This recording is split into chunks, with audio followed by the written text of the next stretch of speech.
All right, thanks for tuning in to our first episode of Facebook Friend Offline with KDB Nation. And I'm here with a special guest.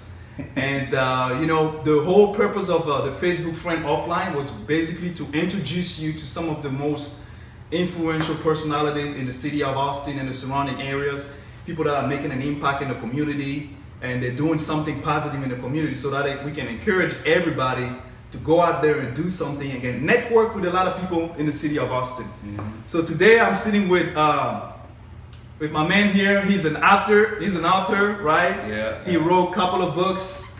The one that I'm very familiar with is Walking into Fatherhood, right? So if you're a father out there, walking into fatherhood, and I love anger. I love anger. You know, it's another book that he wrote, and he's also a public speaker. He's a certified anger management specialist, yes, and you've been certified by the National Anger Management Association, yes, right? Yeah. And also he's been featured of many magazines such as Austin Family Magazine, and he's also the CEO and founder of an organization called Man in Me that basically encourage men to transform their lives by empowering their minds. So, man, please help me welcome my man Isaac Rowe. Oh man, thank you, man. Thank you for having me on the show, man.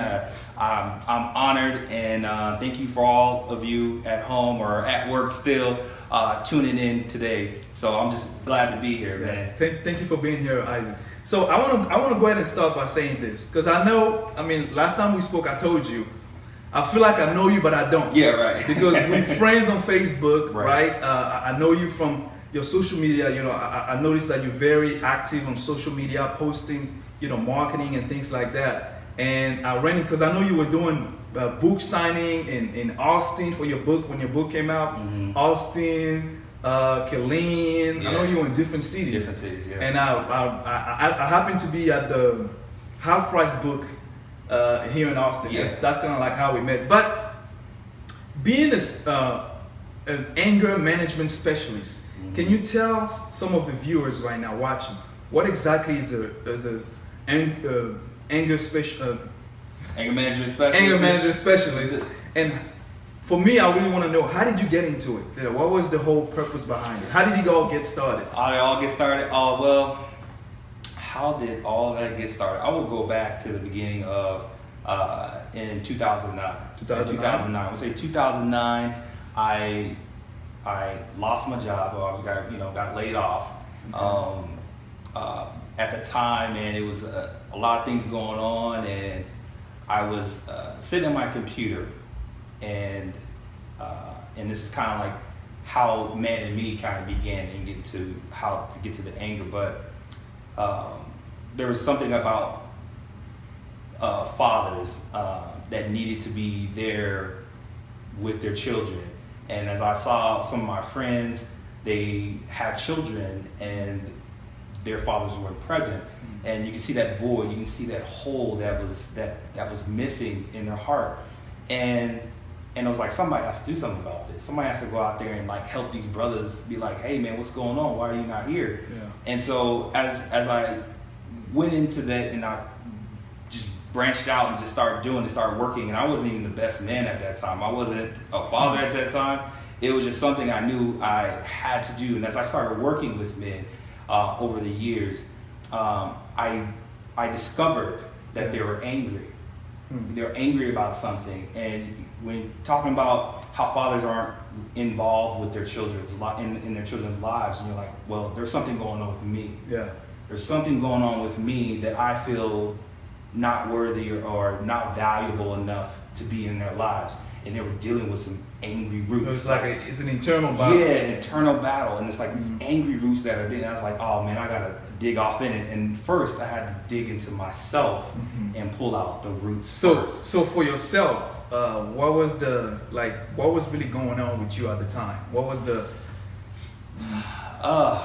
a lot of stuff. A lot of stuff. The book, I Love Anger. Because I remember from Walking into Fatherhood, you talk about how, when your wife told you, I'm late. And you were like, what do you mean you late? Late for what? Yeah, And then she was like, no, I'm late. And then you realize that you were about to be a father. Yeah. It was a mixed feeling, like happiness to be a father, to be responsible, but at the same time, anxiety. Yeah, yeah, absolutely. And I feel like most fathers, or a lot of fathers, go through that same phase, because I went through that phase too myself. Right. Like, so what was going to your mind? Oh man, I'm responsible for this? You know what I'm saying? I'm responsible for another human being. Yeah. Like it's on me. Like I created this life, helped create this life, this being, this human being. Yeah. And for that I can see like a lot of fathers just kind of dropping off. And so in that, man, becoming an anger management specialist, getting involved with men and fathers, man, has been is a true honor and blessing to be able to work with these guys. So that's how kind of like I became and just started working in it and became it and studied it and just got it all out there. So almost every, because I would consider you an entrepreneur, right? Almost every every person that decide to get into entrepreneurship or business or start a movement, they always get some type of resistance at the beginning, right? Because we have a tendency to believe that when I got involved in financial services, and I told people that I was gonna quit my job to do it full time, people looked at me crazy. And I know there's a lot of people that go through the same thing. They think their friends and family are going to support them, but they don't get no support. For you, like, how was the transition? How did you get a lot of support for people that you like, or? Let's say it like this: there were people that were supportive, and there were people that weren't supportive, right? And for those who weren't supportive, it hurt, because there were people that you thought that we were cool and we was all this, and they're like, you know what, that's good, you doing that thing and everything, and all right, but there was no like support. Like, are you gonna like help me in this endeavor? Or are you gonna support me in this endeavor for financially or whatever? Are you gonna buy from me, right? And for every person that wasn't supportive, there's another person that was supportive. Okay. And so in that, there's always pushback. And are you doing the right thing? Are you crazy? What's going on? Why would you want to do that? And it's just that's a part of it. You know how it's crazy to me how when you get a lot of feedback and congratulations and all this good stuff when you get a promotion at work, right? So, but when you start a business, you it's like crickets. Like, oh, that's what you're doing? I'm like, yeah, I'm starting a business. And since everybody's used to I got a promotion and congratulations, I said, you don't even know how much that promotion was. It could have been the getting more responsibility don't equate to how much money you're gonna get. It could have been a dime, you know what I'm saying? For that promotion, but they see progression, and that's good. But it's like I am going. This is something that's of value. My job, if I'm progressing in that job, that you're 9 to 5, you're 8 to 5. And I'm giving up something, and call it a sacrifice in a sense, to give up something that's of value for something of greater value, because I believe that I want something different and more based on my lifestyle as being an entrepreneur, as being a business owner.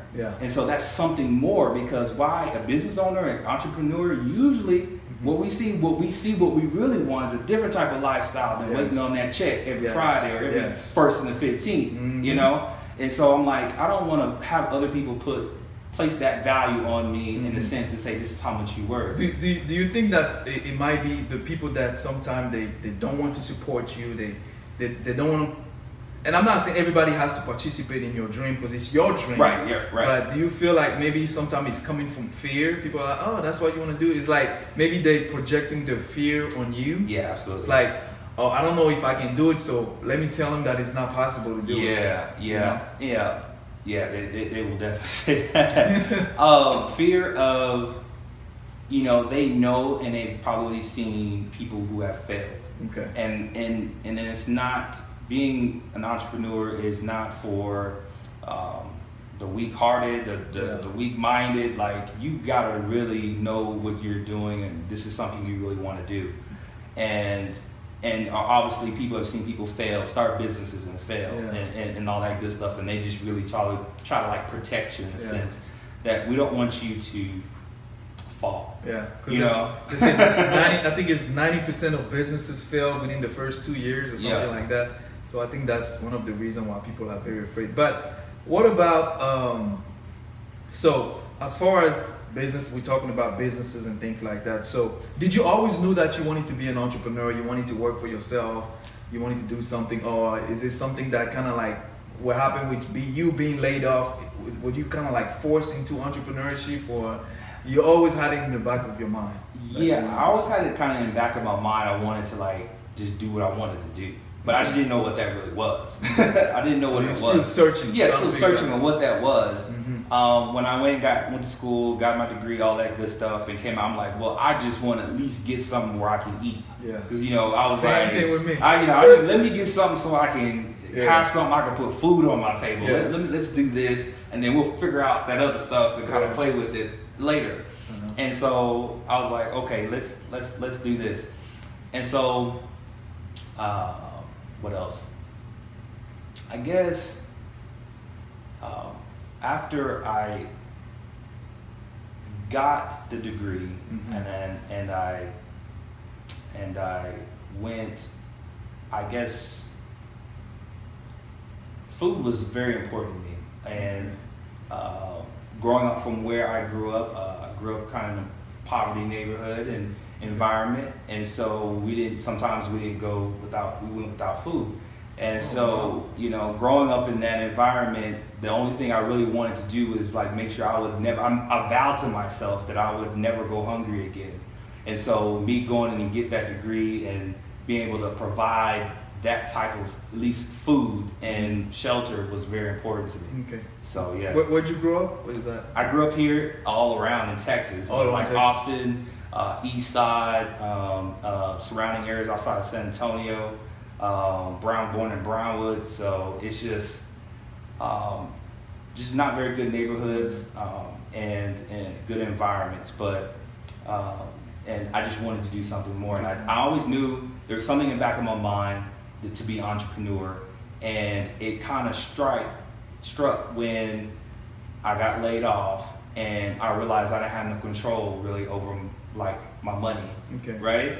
And so, and then that trigger, like, oh crap, I ain't got no money. The thing that I've built myself to get the degree and all that good stuff of getting food, putting food and shelter and all that, is like, well, this is crumbling down because I only got like 2 more months of rent left. Yeah. We gotta eat, eat less, you know what I'm saying? Unemployment don't do so much. Yeah. And all these hopes and dreams that I had to be in there, to move in the company are not there. Yeah. And I have no other stream, no other income. It was like a reality check. Yeah, reality check. And it was like, oh man, I can't do this. Like I gotta have something. I need to have like a backup plan for the backup plan. I can't just go out there and like, I'm just gonna wait on my check. Where my money? Yeah. I'm like, nah, you need to go. You got to be in control of your money. Like, Exactly. you know what I'm saying? Be in control and be actively involved in how your cash flow is coming in to provide for your family. So there's statistics that shows that for the past 20 or 30 years, cost of living has almost tripled or doubled. Right? When you think about everything that we buy, food, gas, even the price of buying a house, everything has tripled or doubled or tripled. But when we look at income for the last 20 or 30 years, income has been exactly the same. So we're making the same amount of money, but everything is more expensive. Yeah, absolutely. So me, when I looked at this, when I got out of school, it took me about 3 years to get a job. When I finally got my job and I started working out as an accountant, I was like, man, this is it. I looked at my paycheck. When you're single, you don't really see what's going on. Yeah. But when you start having kids, you have a family, you're like, man, life is expensive. And I know that if I were to stay at this job for, I'm not saying it was a good job, decent job, but I need to do something on the side. Right. So and it's good to talk about the good part about entrepreneurship because you can have the freedoms if you make it, but because I consider myself to be at the beginning stage of my entrepreneurship journey, it's good to talk about the good, but what about the bad? Because I think a lot of people don't hear about, the part where you need to have grit, right? You know, when Yeah. things don't go out the way they're supposed to go, when things are tough. What are some things that you've learned right now that you wish you have known when you first started? What I have learned or known when I first started, I think I would like to have found or searched for a mentor. I think That's a good that I could have prevented, if I were to do that, I guess I wasn't looking for it and I didn't probably see it around me as a good mentor for me for where I am trying to go. Yeah. And so I can prevent some of the bumps and bruises and the pitfalls that I had to like go through, the challenges that I had to go through. And so for that, I feel like I'm okay with having some, you know, I want to be able to feel some of those challenges and actually fall, but like, hey, what do I do now versus like, man, I just hit a brick wall. I don't know what to do. And so that guidance and having a mentor is what I would go back and be like, man, That's a good point. you know, guide me through this path. I'm gonna still go my journey, walk my journey. Yeah. But guide me through this path and like, okay, you know, you hit this. Make sure you look to the left. Yes. Go over here. Yes. You know, I'm like, I got blindsided. Yeah, I don't know, exactly. nah, you gotta get up because it's over here on the left. Get Yeah, up. yeah. And I'm stay down so long. I'm like, I don't want to move anymore. So Yeah. having a good mentor, Having a good man, mentor. is something that I would definitely go back and you know, So tell myself. for some of the viewers watching right now, right? Maybe they are the job that they're not very happy with, or they're happy at the job but they want to make more income. Right. They want to make more money. They want to transition into entrepreneurship, sales, business. You know, what are some advice that you can give them as far as don't quit your job yet? Don't Quit your job yet. I would never recommend anybody to just quit their job. Don't quit your job. What are some things that you can start doing on the side so you can just prepare yourself? Because not everybody, a lot of people like their job, but they just want to do something on the side. So Yeah. what would be your take on that? My take on that, as far as that, is know your why. Know your why, because it's different. If you want to go out and just do something just to be doing something, I can't measure how long that's going to last. Are you going to hate that too? You know, if you do hate your job or you do like your job, you want to get something that you don't like or you dislike just because you're trying to make money. It's going back to the why. Why am I doing this? What is the purpose of why I'm doing this? Because all of my motive and my drive am I passionate about it? Is what I really want to do? You know, is it worth it to me? Yes. Can I count the cost of what it's going to take, the TME, the time, money, and energy? Yeah. Am I going to count the cost in that away from my family? So I got to sit here and wake my kids up in the middle of the night because I'm out here getting it. And when we're talking about just grinding just to stay busy, just to be busy, we're talking about effective grinding, like you are making moves, you are strategically planning because this is what your why, you're making it happen. Yeah. And count the cost on that. Are you able to count the cost on what you're willing to sacrifice to get to where you say you want to be or where you want to go? Yeah. I know that's probably a little transparent, but No, that's you know, but that's people need to know the truth. Yeah, that's the truth. Like know your why. Why am I doing this? My goal is not to now. I used to think that it was money. That I was like, I need to get more money so it doesn't happen again. I had to change my mindset because I was always focusing on money, and the money's already there. Yeah. The thing is, I need to check my heart on my why and why I'm driven and passionate about this thing. Yeah. And am I serving others? Is that my why? I'm serving others. That's a good point. And I'm providing a service because I really want to help people. That's my why. If I want to help people, that's what it is. And then from that, and because in order for you to be in business, people have to value your product or service, right? That's true. But if I am doing this and I put my time, money, and energy into this, and people see that, they recognize that he places value on that, right? And as you're moving and they see that you are operating from your product and service, that you value your clients or you value those people, then they're like, okay, he really truly values that. And so now I got to say, well, it is valuable now. You know, outside looking at it, like, now it is valuable. Yeah. Oh, your product, your product and service is valuable now. Yes, it is. Yeah. And so by me just operating out of serving others and helping others was the drive. Mm-hmm. The money came. Yes. Yes. You know what I'm saying? The money came. They're like, hey, would you like to, get this contract? Would you like to do this? How much would you like? Give us a number. Because you stop focusing on the dollars. Yeah, right? start focusing on the value. The value, the impact that you really want to have. What Yeah. the impact that you want to do is, I want to help these people. I want to do that. I want to do that. As you're doing that, people stop you along the way, like, hey, could you come over here and speak for such and such? Could you come over here and do that? So you don't even have to chase it. You don't have to chase it. It's coming to you. Yeah. I was at I had a meeting at a consultation, and they wanted to know more about. A lady wanted to know more. It was licensed practitioner and counselor, and they wanted to know more about what I do and how I do it, like how I do it. You know what I'm saying? And based on my consultation, she bought like all my books and gave me my consultation fee straight in cash. Now I wasn't going to. I told her what I normally do, but I said through the relationship and how the referral was, my goal was only to help. And I carved out the time so we can be able to meet at Starbucks and we can have this meeting. You can ask me whatever because I'm here to serve first. Okay. And she threw money at me. She pulled out cash out of her purse and she went like this and she kept throwing money at me because she's like, how much is it?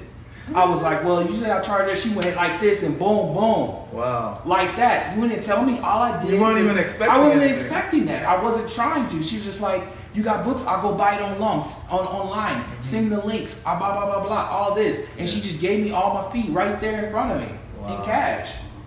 Interesting. Wouldn't you like to walk out with almost $100 just sitting there? That's interesting. Just by sitting there. By sitting there talking, having coffee. Yeah. So I say, know your why. Know why you are doing this and counting the cost on this. Yeah. Because whether I got paid or not, I take value and I take pride in what I do. Okay. And I know my why. And as that, I do want to get paid now. I do want to get Hey, paid. I do want to get paid. Work for free, but I nobody wants to, but at the end of the day, I know you got to kind of judge that based on that things because you don't want to, through all that. But that's for me. For me, this is what I do. I operate out of my design. I know my why. Okay. So when I'm going forth, it just kind of comes. Okay. So for me, Well, I've seen it for others. I Yeah. have seen it for others. But Yeah. when you see, and I like people who are passionate and driven like you. Yeah. And as you are just going forth, man, people are like, man, I like you.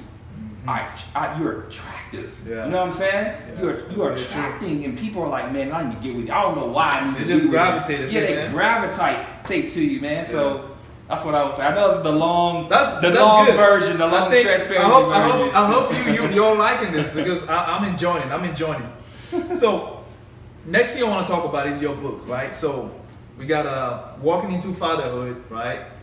Sometimes I don't know where it is. Yeah. And then I Love Anger, right? And then also, I didn't even know about this one until you brought it up. I Love Anger for Teens. So you not only helping fathers and other people out there, you're also helping teenagers. Yeah, absolutely. And I think it's something that you're doing with your wife and things like Yeah, that. yeah. So for those of you watching live right now, either you're watching live or you're watching on replay. And by the way, if you're watching live, make sure that you let us know. Let us know where you're from, where you're watching from. And if you're watching this on replay, you can just type replay. But this is what we're gonna do. This is what we're gonna do. And Isaac, tell me if you're okay with that. Yeah, okay. We're gonna pick. If you go ahead and share this video, and you leave a comment on this video, we're gonna send you a free copy of a book of your choice. So if you like to have, and by the way, you have to be living in Austin. Can we do it? Can we do it outside of the state or just Austin? Outside of Austin or just? We could do outside of Austin. Yeah, outside do of outside but in the Austin. U.S. too. Right? Yeah, in the U.S. Okay. Yeah, in the U.S. No international. We get No international. If you live in the U.S. and you comment on this video and you share it, we're gonna pick a winner.